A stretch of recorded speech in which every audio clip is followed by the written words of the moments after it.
All right, got a little update here, little webbot talk, little Bitcoin talk, and some more Deutsche Bank talk. Someone emailed me, "Hey man, I haven't heard too much about Deutsche Bank lately. Anything new happening over there?" My friend, it's your lucky day because yes, there's some interesting things happening with Deutsche Bank. As a matter of fact, Cliff recently had been talking. That is Cliff High Webbot, halfpasthuman.com, and remember he was talking about Bitcoin would bounce around a little bit, then it would get like 668 or so, and then it would go up from there. And the magic number we're looking for is around $1,000 for Bitcoin before precious metals, specifically silver, I think mostly, would then start to rise like noticeably, like whoa, based off of Bitcoin getting to that $1,000 first. So it has happened. Bitcoin has actually breached 668 today. It's now 8:38 p.m. Eastern time. And Bitcoin is currently $673.10. So it has breached the 668. We're looking for $1,000 for Bitcoin before we, again, if the Webbot gets this right, before silver finally makes a noticeable move higher. So that's that. Webbot. So to look for this, it's happening now. It's over 668. So I know he said $1,000, but recently he was out talking, tweeting, and on his YouTube channel, Cliff Highs, and he mentioned 668. This was just a matter of I don't know, a week ago or so. Where we're looking for the 668 number to breach that. So it's happened. It has now happened. This little thing on my earpiece is itching my neck. I'm going to have to find a little thing to turn that around and stop scratching me in the back of the neck. So that's that. As far as Deutsche Bank is concerned, if everything's fine with Deutsche Bank, nothing to see here. Matter of fact, just to prove everything's fine, nothing to worry about. Deutsche Bank stock. It's breached the $14 mark. It's now $14.56. Remember when it was like $9 or $10 and crashing on that Thursday? Then it rose to 13 something or 12 something, 13. The day after, then the next week came up. Is it Black Monday or Tuesday? Nope. Market rallies. Stock prices rally, specifically Deutsche Bank. So, interesting. Well, actually, that's not a huge move, but it's after hours trading. It's down a little bit, but so it's 14.56. Doom canceled. Deutsche Bank all of a sudden isn't anything to worry about. I mean, if you look at the market, that's what the market says. Stocks are going back up. However, let's take a little look at the, go back where I was. I just saw 5-year something. Here it is. 1 year ago, it was $30. 5 years ago, it was between $40 and $50. 2012, that is, and 2013, all the way to 2014, $50. And then 2014, downward slide, if you will. So while the stock is up today 2%, man, up 29 cents, 2%, 14.56. Doom averted, doom canceled apparently, or is it? Is there any kind of little thing that old JSNIP4's radar has been looking up? Got a hit on the radar. If everything's fine with Deutsche Bank, then why has the Bank of England asked the United Kingdom banks to detail their exposure to Deutsche Bank and the Italian banks? Another thing Cliff High said to look out for in his Webbot report. Watch the Italian banks. There's some major doom coming over there too. It's not just going to be Deutsche Bank. And he said that many, many, many months ago, before there was really any talking about problems with Italy's banks and all that. Monte Paschi and all that crap. So the Bank of England must be concerned that some UK banks Maybe all UK banks. Who knows? He didn't say some of you banks. He asked all the banks to detail. He, as in whoever the hell, I'm referring to he, as the Bank of England, asking UK banks to detail their exposure to Deutsche Bank and Italian banks. We need to see what would happen. I haven't even read the article yet, but we need to see what will happen if Deutsche Bank gets into big trouble and maybe fails or that sort of thing. How risky, how much risk is there with our banks? Oh, I don't know. I'd say catastrophic. It'd be catastrophic to all of our banks. So you're saying there's a chance? Yeah, chance for doom. Give me my doom. Here's some doom for you. Zero hedge. In what may or may not be a coincidence, and let me tell you, I wouldn't be reading this to you if this was mere coincidence that the Bank of England wants to know which of you UK banks have and what amount of exposure do you have to these dead men walking, known as the Italian banks and Deutsche Bank. Right, so may or may not be a coincidence. Just hours after Bloomberg reported that Deutsche Bank launched a probe into whether it misstated derivatives. Let me give you an example. Hey, Congressman so-and-so, and this was actually several years ago. It was a big thing. And they all got on the bandwagon. All these, I think it was mostly Congress. It might have been some of the, remember Jay Carney, White House spokesperson, who couldn't take it anymore and had to step down because he started lying to everybody. And they'd say, but you said this, or that person said that. Oh, I'm sorry, they misspoke. When I said that, I misspoke. Oh, when I said your premiums for healthcare are going to go down by $2,500, I misspoke. When I said the Affordable Care Act was affordable, I misspoke. And when Ben Bernanke said the Federal Reserve's balance sheet would go down from $4.5 trillion down to the normal level it's always been at by 2016, he misspoke. In other words, they know exactly what the hell they said, when they said it, and why they said it, and then are realizing we need to now cover that up, and by saying we made a mistake or misspoke, or in this case, misstated. What is another word for misspoke? Time starts now. Ding, ding, ding, ding. What is misstated? Misspoke, misstated.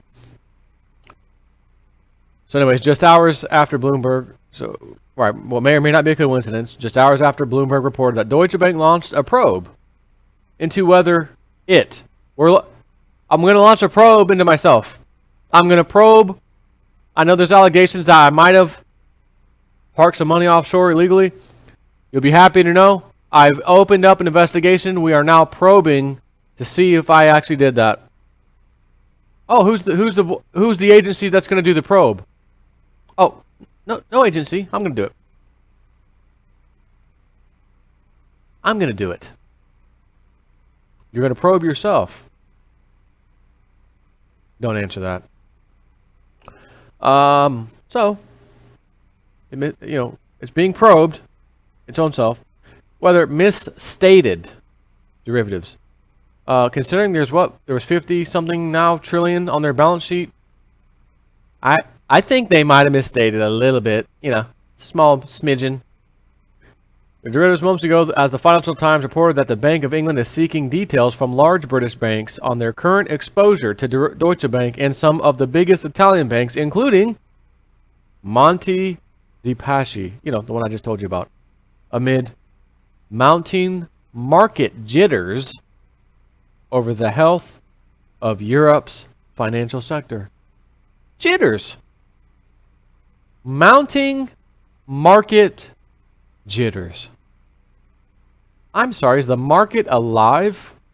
Does it breathe and eat and live and drink? Is it? Market jitters. Oh. Why is the market jittery? Every time I look, markets rally. Oh, terrible unemployment data. Market rallies. Deutsche Bank falling, walking dead man is about to fall off the plank. Next day, market rallies. Its own stock, super rally, 14% higher. Thank you.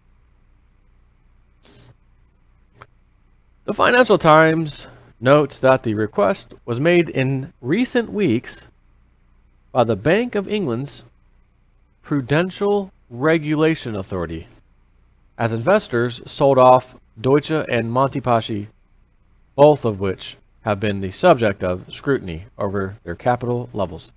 Supervisors worldwide have attempted to curtail the links between large institutions since the 2008 banking crisis, when the collapse of Lehman Brothers and other big groups threatened to drag down the entire global financial system. While the PRA regularly speaks to banks about their exposures, particularly to any lender that might be facing difficulty, the Bank of England's recent intervention is a sign of continued nervousness among regulators that the interconnectedness of Europe's largest banks could harm otherwise healthy groups if one of the weakest links were to fall into crisis. We're starting to finally hear about that. The daisy chain effect. If this massive derivative holdings explodes, weapons of financial mass destruction, how does it affect everybody else? Well, let's see. 2008, AIG had to be bailed out so that it could then bail out the banks that had those derivatives that did blow up. And we had the largest bailout ever. Since then, our country went on to print double the debt we had, $10 trillion, thank you. Banks were bailed out to epic proportions, and they became more reckless with their betting. They have more derivatives now than they had back then. They've betted more crazy now than they did back then. Why? Because they got bailed out. Guys, we are able to play at a casino where normally the house always wins, but when we fat cats sit at the table, even when the house wins, we don't lose. Everyone around us, you guys playing this game, you lose. But not the fat cats, not the big banks. Some more details. Normally, exposures to other financial institutions are not disclosed to regulators. Oh, here's a fun tip. You know, now that we're hundreds of trillions of dollars in the derivatives outstanding across the world, you know, fun tip. Normally, exposures to weapons of financial mass destruction, you know, financial institutions, are not disclosed to regulators unless they are particularly large or as part of an annual stress test. That forced the Bank of England to ask for the latest snapshot of the big UK banks' exposures to their German and Italian rivals as those groups came under market attack. Market attack? What the hell is a market attack? I thought the market was jittery and all that, but to be violent against somebody, the market, how dare you? What are you, some kind of Trump supporter? You know, violence? You were a jittery market, now, what was that word again? Market's under attack? By who? Who would attack the market? The Russians. The Syrians. Maybe the Chinese too, and their security cameras that caused the Twitter to go down. Security cameras with malware caused the Twitter to go down. Right. Banks can be exposed to another bank directly through lending or derivatives. Hold on. Let me start that over. Banks can be exposed to one another directly through lending or derivatives, but indirect exposure, such as lending to a counterparty of a bank in trouble, also needs to be considered. Global rules cap the amount that one bank can hold in another to 25% of the first bank's capital, while anything above 10% must be disclosed to regulators. Smaller holdings are therefore harder for supervisors to spot. Paul Sharma, a former PRA official, now a consultant at Alvarez & Marsal, said large UK banks were now able to monitor their direct exposure to troubled banks on a near real-time basis, but that market turmoil could complicate the picture. Okay, so market turmoil, we've got market under attack or market attack, and then we have market jitters. Okay, keeping track of all these, keywords here. The Financial Times also writes that British regulators are particularly anxious about the impact of litigation costs on Deutsche Bank's already weak profitability, and that large piles of non-performing loans could have a similarly corrosive impact on Italian banks. As we pointed out earlier, Germany's biggest bank still faces serious doubts on whether it will need to raise billions of euros of extra capital and slash costs drastically to strengthen its balance sheet and boost profits. Among the entities rumored to provide backstop capital are various Middle Eastern funds, as well as rumored Chinese investors. Normally, similar reports of heightened regulatory scrutiny would lead to a break selling in any named bank. However, perhaps because Deutsche Bank has already been through hell and back over the past few months, this latest news will hardly come as a shock to investors. In other words, don't expect a Thursday again, Deutsche Bank's down 10%. Meanwhile, Deutsche Bank is set to announce earnings tomorrow, in which it is expected to announce a lower net loss of around $610 million versus a massive $6 billion loss 1 year ago, much of which stemmed from write-downs on investment banking and other assets.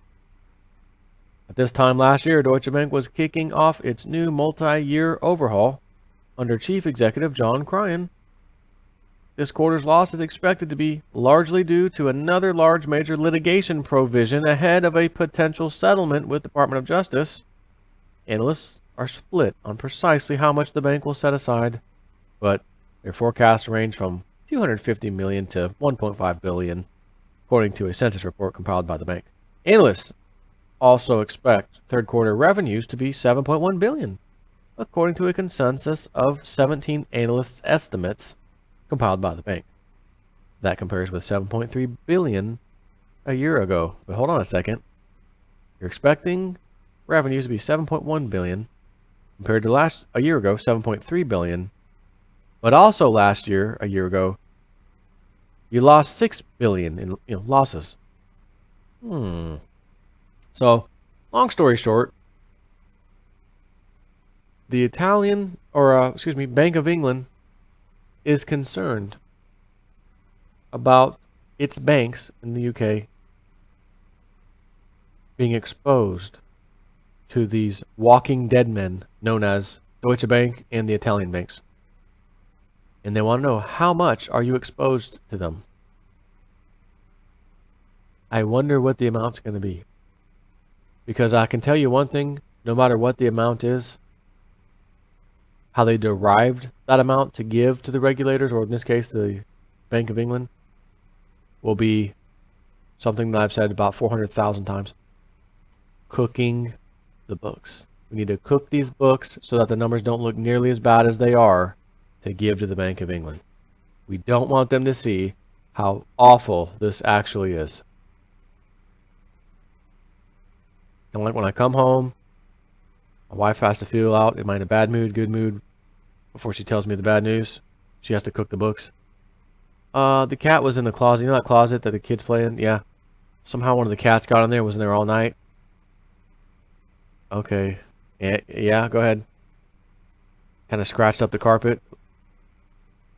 And when you open the door, she's trying to get out, scratch the carpet up. We already got to replace a piece of carpet upstairs. A kid left a heat lamp. She had a snake, want a snake. Okay, snake in a cage. Takes the heat lamp, puts the heat lamp on the carpet. Almost burns the house down. Okay. Snake's gone. Heat lamp's gone. All that's gone. That'll never happen again. Got a hole in my carpet. Got to take it out. A little upset about that. Not too bad of a deal. Cat scratching up the carpet. Now I got to fix 2 pieces of carpet. So my wife had to kind of cook the books when she laid it on me, laid it on me a little bit easy. See my response? Okay. And then this happened. Okay. All right. And then if you look, there's a little bit of damage in there, but it's not that bad. Not that bad cooking the books. That kind of looks bad to me. Right? Not a big deal though. That was just a little fun analogy for you to have fun, have some fun with. That's all I got for you right now. On to video number 2 for the day. Take care.